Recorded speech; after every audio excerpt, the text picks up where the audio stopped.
Hoy vamos a continuar con esa serie de parábolas que están registradas en el Evangelio según San Mateo, el capítulo 13. Y hoy es la parábola o la alegoría de la buena semilla del reino y la maleza del enemigo. O la buena semilla y la mala semilla coexisten. Fijaos aquí en esta narración se habla de la ahora buena semilla, la del nuevo tiempo, la del reino de Dios. Y se le compara al trigo. Jesús comparó la buena semilla con el fruto de las espigas de esa planta llamada trigo. Y hoy es como una contradicción, ¿no? Porque hoy ya casi que la mayoría de las personas les hace daño el trigo, porque sabemos que ha sido modificada, adulterada, digamos, y refinada, demasiado refinada. Pero bueno, eso es un comentario así de paso. Trigo y cizaña nos presentan también el gran juicio divino. Más que otra parábola, también hemos de entender un poco como la ampliación de la parábola del sembrador. Pero aquí nos va a aclarar que hay un conflicto entre poderes del mal, lo satánico, lo diabólico y el juicio escatológico. Y también se ha leído la interpretación apocalíptica que resuelve la parábola en línea teológica. Dice la parábola que vino su enemigo, el enemigo del sembrador, y sembró cizaña.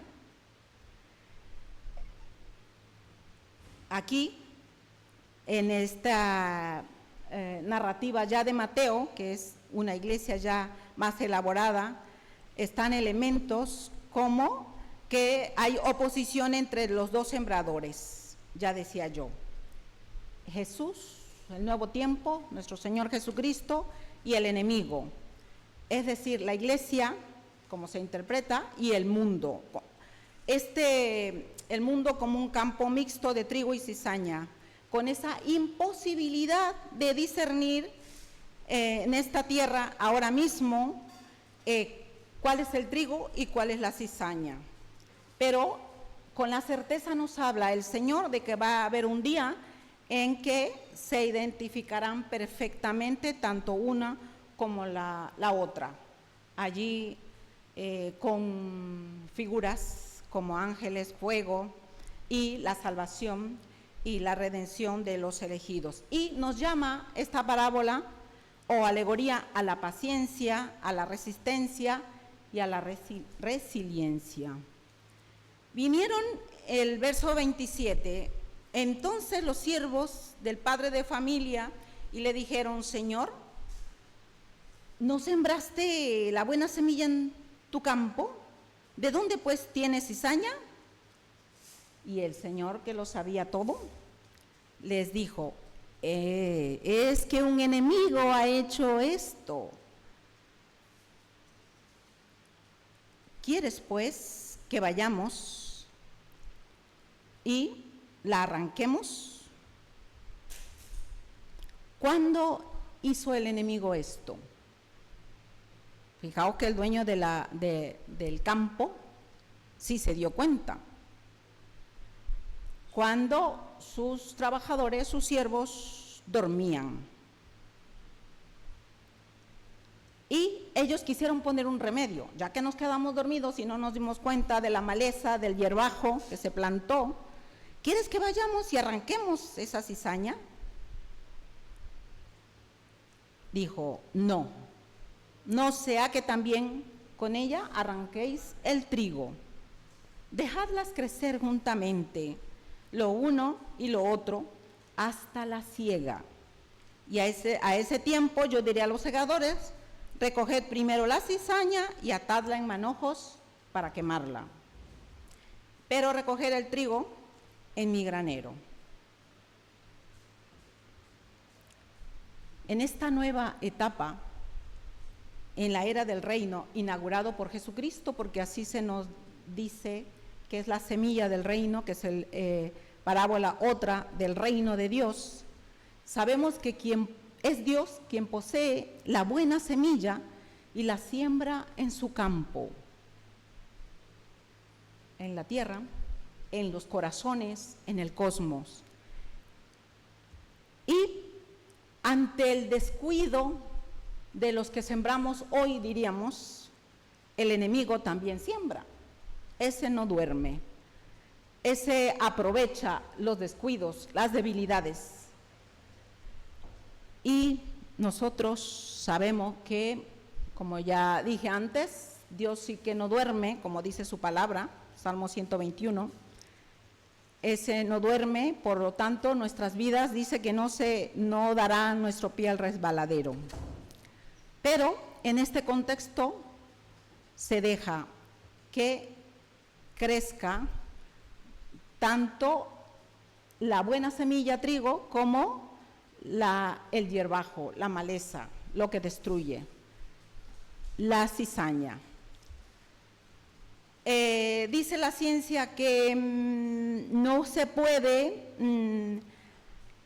si se arranca la cizaña, está tan entrelazada por las raíces con el trigo que, como dijo Jesús, no sea que también arranquéis lo bueno.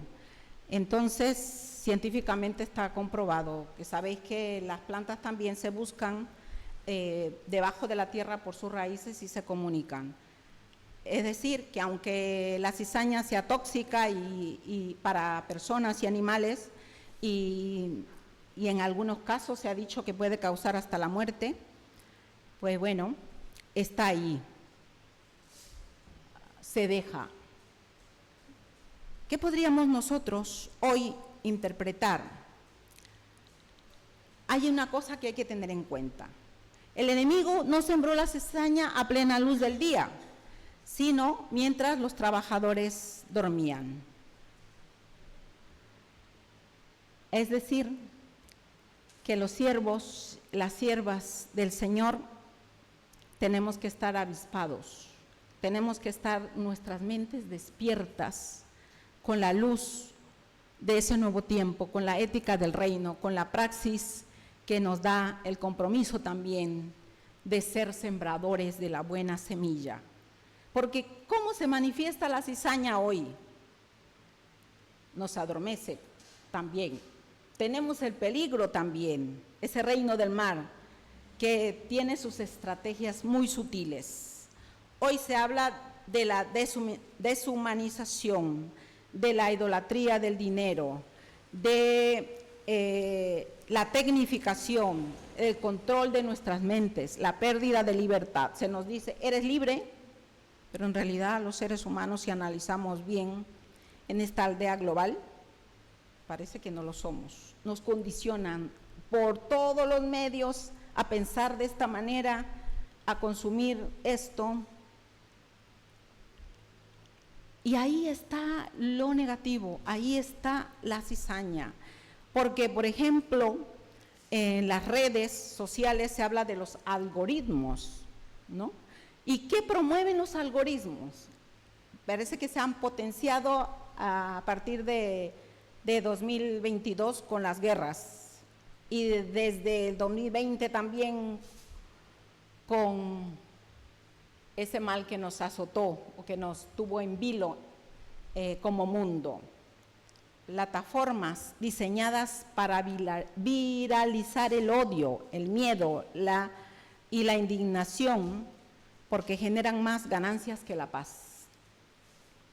Manipulación, pues, control de nuestros datos. Ya sabemos que hasta por más candados que pongamos, los que quieren manipular, los que quieren robar, lo pueden hacer. Adicciones, todo tipo de adicciones, como las que ya he dicho, por las redes, etcétera, pero también esas adicciones que provocan muerte, que provocan deterioro en el ser humano, no solo mental, sino corporal. Y todo eso, ¿a qué nos lleva? Todas esas conexiones superficiales también con que nos la aíslan, con que nos hacen adictos, nos lleva la cizaña, el enemigo, plantando su cizaña a querer hundirnos en la soledad, a tener conexiones ficticias, superficiales, a lo que el polaco sociólogo llamaba el amor líquido, las redes, eso, superficiales. Sentir, al final de cuentas, el enemigo nos quiere hundir en la soledad, sentir que a nadie le importamos ante un mundo líquido, ante relaciones muy frágiles. Es que es así. Si nos vamos en ese mundo, a nadie le importamos, solo quieren nuestro tiempo, solo quieren absorbernos y condicionarnos hasta nuestra forma de pensar y hundirnos, porque el ser humano solo, si siente que a nadie le importa, el ser humano al no sentir amor, muere. Esto está estudiado.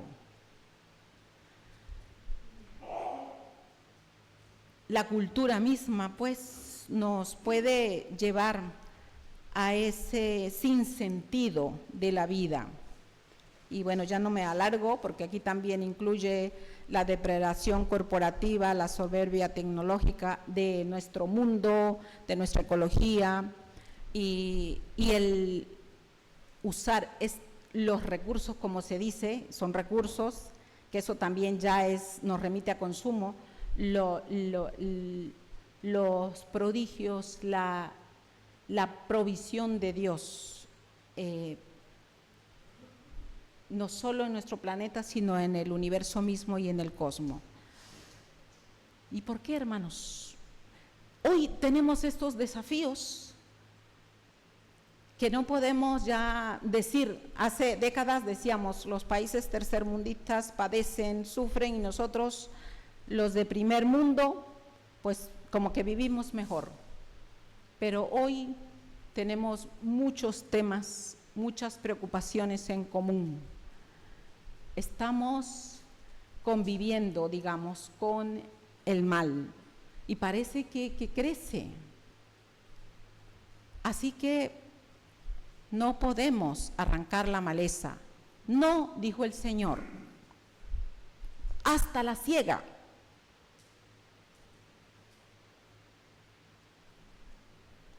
Hasta que se debiliten, hasta que las plantas buenas sean cultivadas en el último tiempo.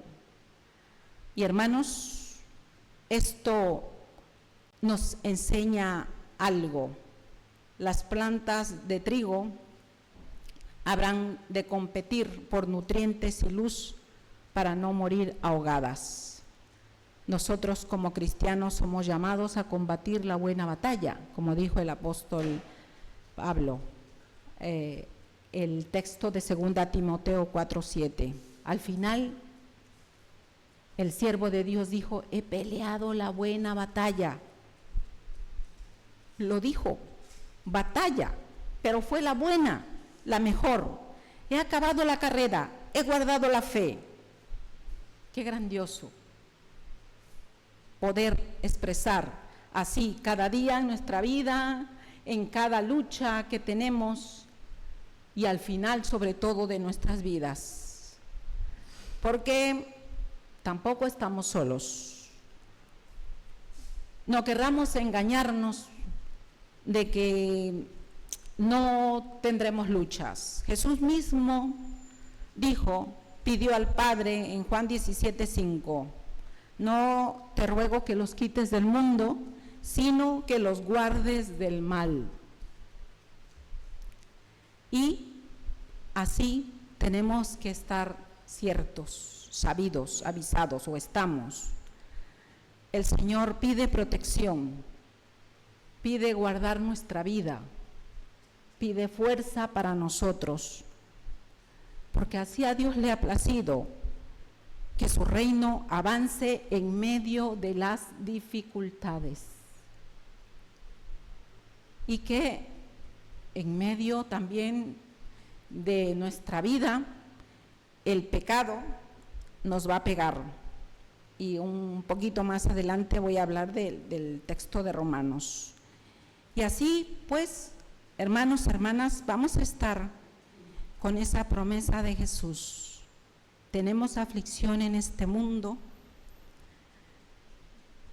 pero Él dijo, nuestro Señor Jesucristo, en Juan 16:33, estas cosas os he hablado para que en mí tengáis paz. En el mundo tendréis aflicción, pero confiad, yo he vencido al mundo. Quizá hoy estemos sintiendo la asfixia del mal a nuestro alrededor, pero el Señor ha pedido por nosotros, el Señor intercede por nosotros y no nos corresponde a nosotros juzgar entre el trigo y la cizaña. Porque también hay algo grandioso. El reino de Dios avanza a pesar de nosotros, a pesar de la iglesia, a pesar de nuestras limitaciones y nuestras debilidades, en las cosas positivas que se dan, en los derechos humanos, en el arte, en las contranarrativas, en esos que luchan por el más débil, en esos que fomentan redes sociales de no dejar al más mayor, en esas redes también intergeneracionales. Hay muchas cosas en las que también podemos ver que Dios sigue trabajando en nuestro mundo. Y también podemos ver que hay políticas que quieren destruir eso. Pero como iglesia, ¿cómo somos llamados a resistir? Como los trigos, ir creciendo en medio de la cizaña. Pues hacer comunidad, a resistir juntos, a ser solidarios, a que nuestra praxis u ortopraxis sean los valores en la ética del reino. Y como decía yo al inicio, estar bien despiertos. Dice Romanos 8, por tanto, hermanos, tenemos una obligación, no la de vivir conforme a la naturaleza pecaminosa. Todo esto que ya hemos enunciado, pertenece a esa parte, donde hay egoísmo, donde el fuerte se aprovecha del débil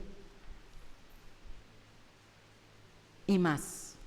Porque si vivís conforme a ella, moriréis, os apagaréis, ganará la cizaña. Pero si por medio del Espíritu dais muerte a los malos hábitos del cuerpo, viviréis. Si por medio del Espíritu, esa fuerza extra que el Señor nos da y ese aviso, esa sensibilidad, ese recordatorio que dijo el Señor Jesús, el Espíritu Santo lo tendréis para que recuerde todo lo que yo les he compartido, para que siga siendo esa fuerza, ese dínamo que necesitáis para seguir caminando la vida. Porque el pecado, la amartía, nos lleva a esclavizarnos. Y no es el pecado también se interpreta como ese caos sistémico, donde no solo es preciso que los corazones de las personas lleguen a Dios, sino también la lucha porque su reino, su justicia se haga presente. El reino de Dios ciertamente inicia o debe iniciar en el corazón del ser humano, pero también en el hoy, en su iglesia y, repito, en esa esperanza que también trabaja más allá de nosotros. ¿Cómo hemos nosotros de luchar en ese reino? Ya he dicho, Jesús oró, pidió por nosotros. Tenemos al Espíritu, pero también el tener en cuenta que hemos de luchar con ese lenguaje del amor divino, con el ágape, con su misericordia, con esa liberación que Él promete, porque es el soberano activo del universo, es el Dios de la historia, y con la presencia redentora de Jesucristo, del crucificado y resucitado, somos convocados pues a vivir avisadamente, confiadamente, aún en medio de lo adverso, y también a ser obedientes a Dios, a seguir esa nueva ética de propuesta del reino que nos trajo nuestro Señor. Porque el reino de Dios es ese orden nuevo, es ese orden del mundo resucitado, y repito, es el orden del amor. Así el reino de Dios no es una negación de la historia, sino esa lucha por eliminar lo corruptible, lo débil, lo ambiguo, lo falso. El reino de Dios es el que rescata, transforma y plenifica nuestra corporalidad, nuestra humanidad, nuestra historia.